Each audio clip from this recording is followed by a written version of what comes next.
start back chaining, I need a dog that can do treat tosses reliably, meaning that I toss a cookie, they orient back to me quickly. In this space, sometimes cookies get stuck in places, it might slow me down. So then you just adjust for the environment, but ideally I want to toss a cookie and the dog is bouncing back to me quickly. For this demo, I'm going to back chain a down to a sit to the treat toss. So I'm going to start with treat toss, I'm going to ask for the sit, treat toss, then I'm going to down the dog, ask for a sit, treat toss. So treat tossing happens after I get my technically second behavior, which is the sit. Treat tossing is a behavior in itself because we've had to teach the dogs how to bounce back to us quickly. So this example is actually 3 behaviors chained together.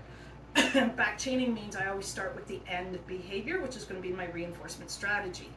When I say reinforcement strategy, I personally will work my back chains under 3 criteria and in different training sessions. So for today, for the sake of demo, I'm going to just use food. Then there's other times that I use a toy, and then there's other times I use my Zen bowl as well. So there's different types of reinforcement strategies that you can utilize. I'm going to warm up with just a down and a sit separately, rewarding them separately. Why? Because I want to make sure my dog understands I'm isolating those individual behaviors to make sure that they're on point for today. It's not uncommon, especially with this dog, she brain farts a lot on position changes. So I just want to test to make sure that it's good, and then I'll throw in the back chaining. Good break. Sit. Down.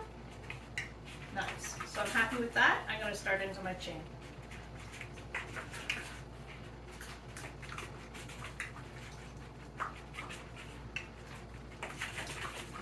Sit.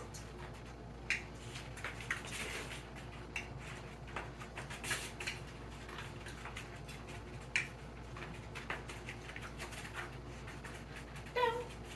Sit. Cookie got stuck.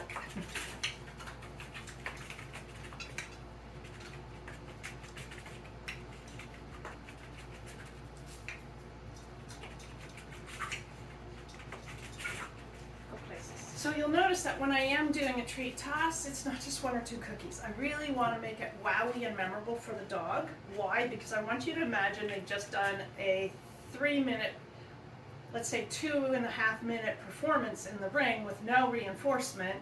I want them to learn that at the end of multiple behaviors that you give me, I'm going to pay you big time, so that it creates that buy-in and the predictability.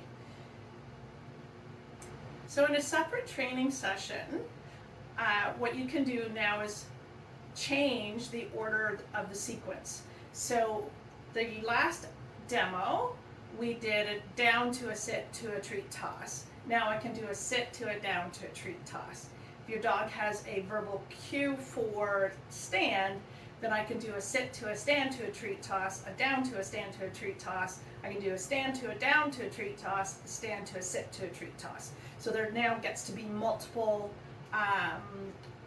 options there, so it becomes unlimited in when it's just 3 behaviors, we're limited, but it can become unlimited. So when I have a dog that can give me 3 behaviors using food as my treat toss reinforcement strategy, then I'll want to start to bring in a toy reinforcer or a Zen bowl reinforcer, just to make sure that the dogs are solid on their understanding with those particular behaviors. The other thing I wanted to make mention was when you're back chaining, when the dog is giving you a successful sequence, end it there. This is not about drilling. You'll unmotivate your dog very quickly, demotivate them very quickly. So we just want to do, once we have a successful rep, end it there, call it a day. Just so that we keep the dog's joy invested in wanting to offer multiple behaviors for a single reinforcement strategy at the end.